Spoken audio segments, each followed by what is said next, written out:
Hey, what's up guys? This is Nick with Cymatics. In this video I wanted to discuss lo-fi drums and what you could do to make your sound more like the playlists you hear on Spotify. There are a couple of tricks that you can employ that I'm gonna teach you that I think is used like a lot in that genre. I'm going to be using stuff out of this pack, the Dreams pack. It's designed for, it's a lo-fi pack, but you can actually use any kind of drum samples you really want. It doesn't particularly matter because we're not gonna be using them in their clean form.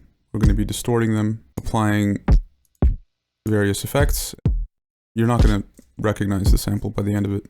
But you do want to find samples that have a certain tonal quality that you like. So like, I quite like that sound because it's got this pillowy aesthetic to it. Okay, I'm going to set my tempo to 85. And the whole trick of lo-fi drums is the groove. You never really want anything to hit on the grid. So, for instance, let me put those two kicks together, and then I'm going to find a new sound, like a snare. The snare is going to be the most standout. I like all of these as they are, to be honest. They all sound quite ready, obviously because it's a lo-fi suite. But just to illustrate,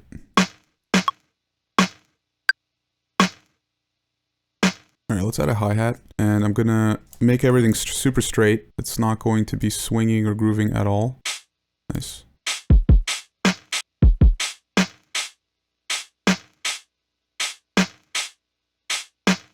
So, that sounds... honestly, for many lo-fi tracks, that could be enough. But it doesn't give me that actual lo-fi vibe that I hear a lot, and that's because everything is perfectly quantized to the grid. And in order to get your drums to sound a little bit more genre appropriate, you're gonna have to swing them, you're gonna have to move them around off the grid, and the more you do it without it sounding silly, the better, basically. So I like to keep the snare pretty standard in terms of its position on the grid. Alternatively, you can use a delay, and you can apply the delay with 100% dry wet and just with disabling the filter and with zero feedback and no sync. So now all you have is basically just the entire signal is just delayed. But that means you can delay the snare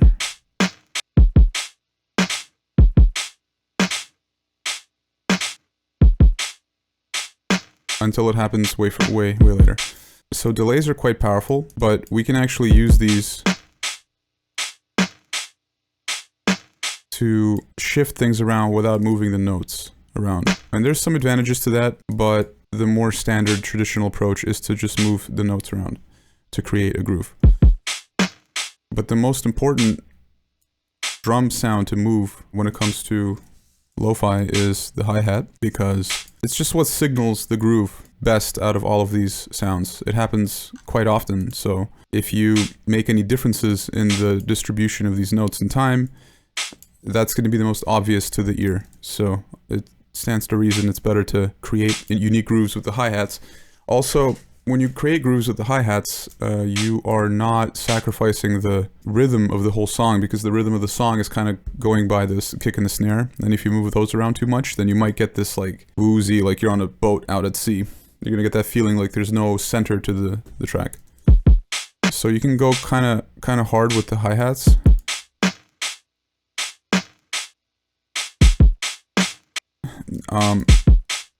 So this kick is annoying. The kick can be very delayed.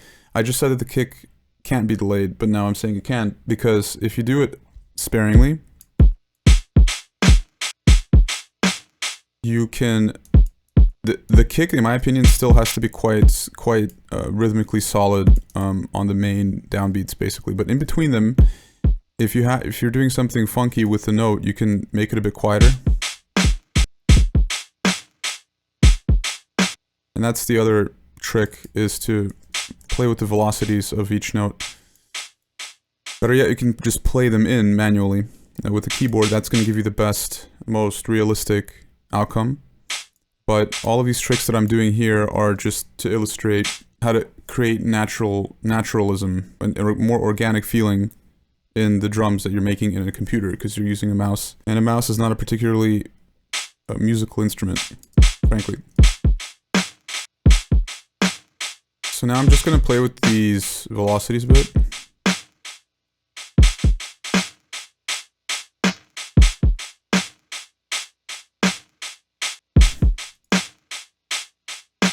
So I kind of like where I slap that in. I kind of like that too. So if you hear that groove going on, that's that kind of J Dilla thing.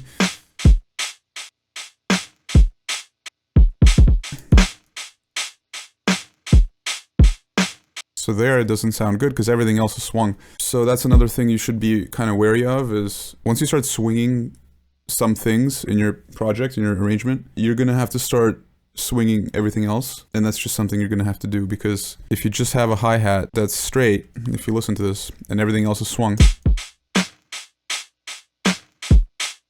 it actually sounds fine because of what I said earlier, namely that hi-hats, you can do whatever you want with them and they're still going to sound okay in terms of the rhythm. But if I add more percussion and stuff and it's all synced up to the grid, but like just the kick or just the snare is a little bit delayed, it's going to sound bizarre. So everything's going to have, because everything in the song has a pulse, basically you're setting the pulse with all of these instruments here.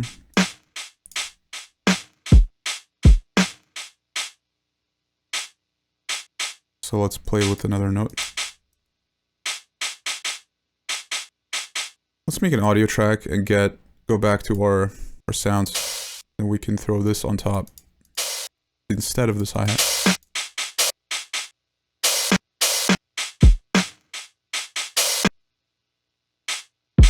So that's a bit awkward, so we need to play with these notes. I'm not even going to turn the metronome on anymore, because, not that I ever did, but it's not going to really give us an accurate picture. At this point you're looking to make the drum loop kind of live on its own.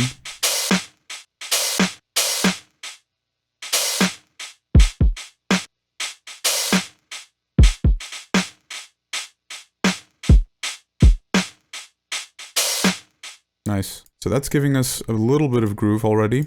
And the majority of the reason for that is because just a couple of things. We kind of randomized the timings of the hi-hats and we randomized their velocities a bit. You could use Ableton's randomize feature to help with that. Like, you know, FL has this stuff already, but, you know, it took us quite a long time to get this in Ableton. But yeah, randomizing this way, you can also use swing files. So if you go here, I might do a separate video on that. But if you go here and you apply it, it'll have, that's quite nice. So I might actually reduce the timing of that, the effect of the swing file on the timing.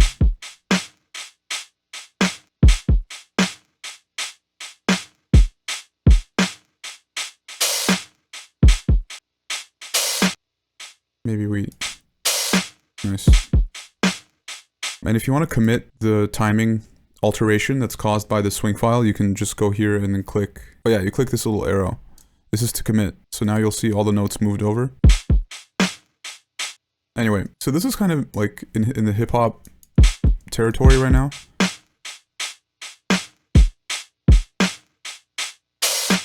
To make it a bit more lo-fi, we are going to go back to the library here and we're going to find an effect. We can use these real life recordings. That's going to be really nice. That's really cool. Let's drop that in there. And the idea is to make it super quiet in the mix.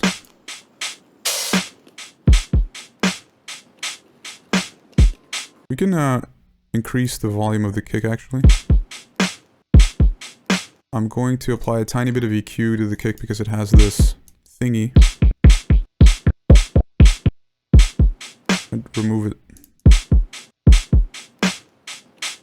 And then we can play with these sounds. We can also go to the hi-hat itself and then apply a pitch LFO to it that's really slow to give it some pitch variation. It just can't be super strong because it will sound silly. Like, but if you reduce it and if you make it a bit more random, unfortunately the sample and hold does not have a glide parameter attached to it, so it's going to sound kind of silly. Like it cuts in between the hi-hats, which honestly might be cool. Let's exploit that. Let's make the speed really, really high. It's not quite in the noise range, but it's close.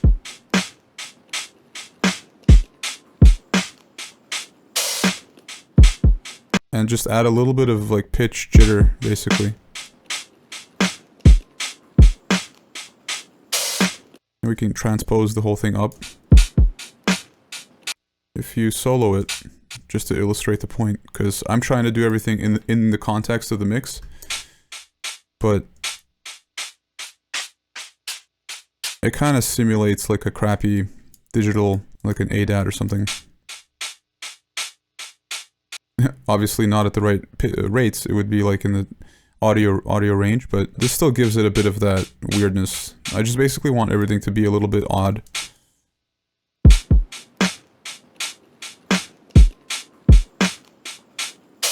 Okay, I don't know if I like this this sound though. I can tell because I've been like listening to it for the last, I don't know how many loops. That might be nice. So you can use like typical vinyl noise.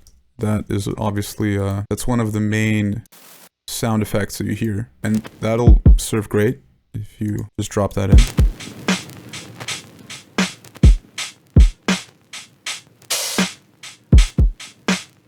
Maybe we can mix that in. So let's actually remove the low end from the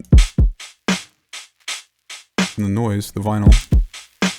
And then let's add in a bit of the birds.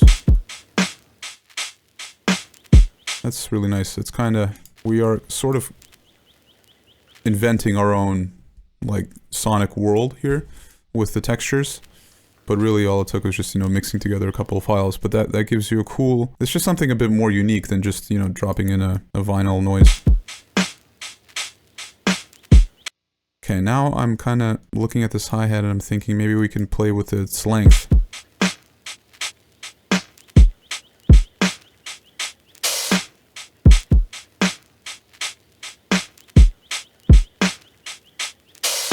Second to last step would be to group these, call them noise. Then we are going to sidechain compress them, because that's a big part of the lo-fi sound. We just take this compressor here, we set it to peak mode. Don't forget to do that if you're in Ableton, but you know, this technique is applicable in all of what I've shown you so far is easily done in FL, so it's not, nothing I've done is like specific to Ableton. But if you call this kick, and then you route that to, honestly, I kind of want to reduce these clicks here. Let's take that away. It's just getting on my nerves. But now we can sidechain these to the kick if we do this.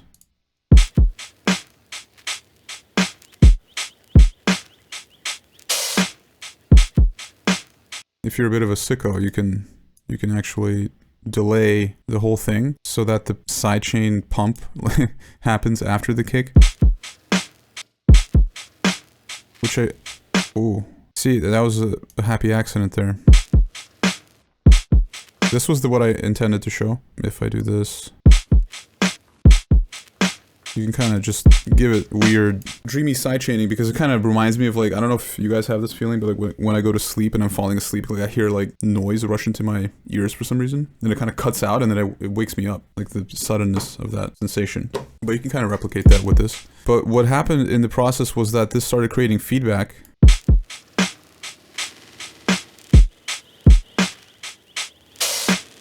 Kind of granular.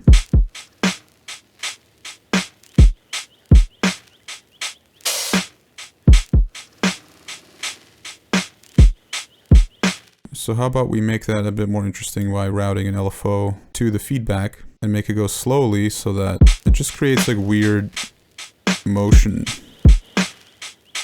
We make it random. We can maybe make the rate higher.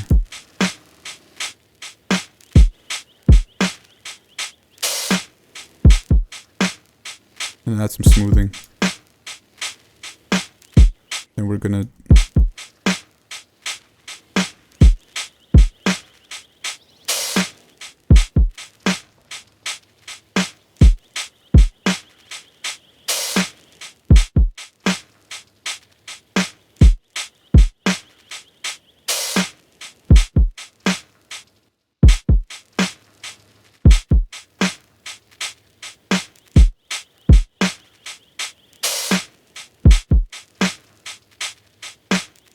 That's kind of an interesting aside, just to mess around a bit. All right, we can bring down the animals a little bit. Finally, what we want to do is actually get a sample rate reduction thing. I'm going to use this one, but you can use Origin as well. And then if you turn on the pre and post filters, you're gonna get this cool sound. It's kind of like a low pass filter, but it's better. And if we do it to the hi-hat, we need to group these hi-hats together, obviously. And let's apply the redux to the hi-hats.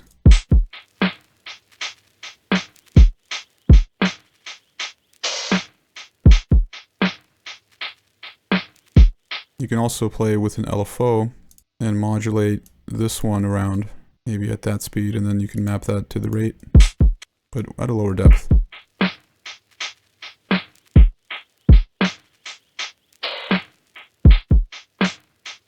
But I like it to be random.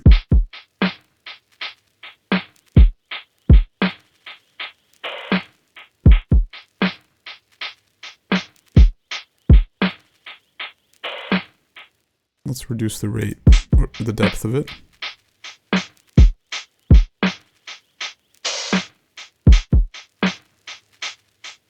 And then we can go back to the snare here.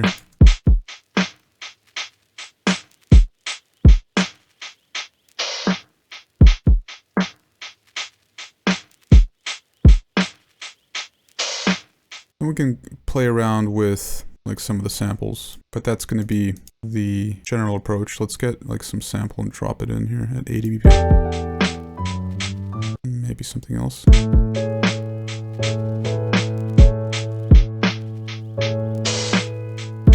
So now what you would do, I would typically be working already alongside some music, some chords, just to align the timing of the drums to those chords, but you can also play around with the drums first.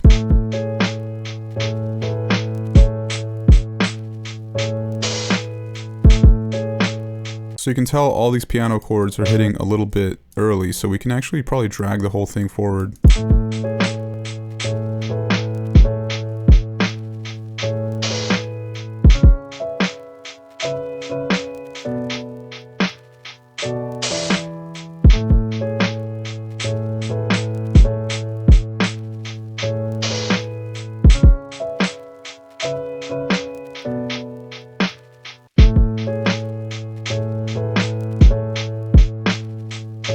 Let's increase the rate of this.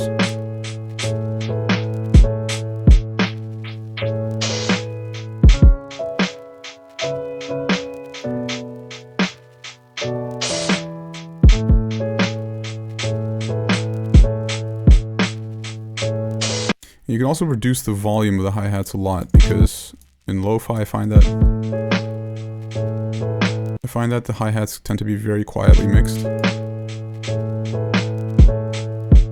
And then you can also replace it with a more like trappy hi-hat. That works as well. I hear that sound a lot. That's a better sound. Okay, I kind of like the stable sound without the LFO, so we can also automate this manually instead of doing that.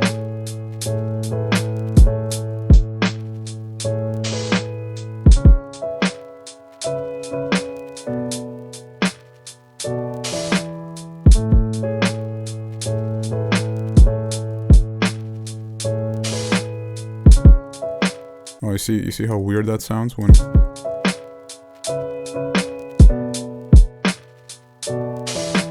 We can even delay this a bit more. Really, for me, the drums in lo-fi are about kind of minimizing the harshness of frequencies, you know? So we can remove that one, or make it a bit less powerful. Alright, so I hope you guys learned something about how to add groove and texture to your lo-fi drums and how to add swing as well. Thanks a lot for watching, and I'll see you in the next one. Bye-bye.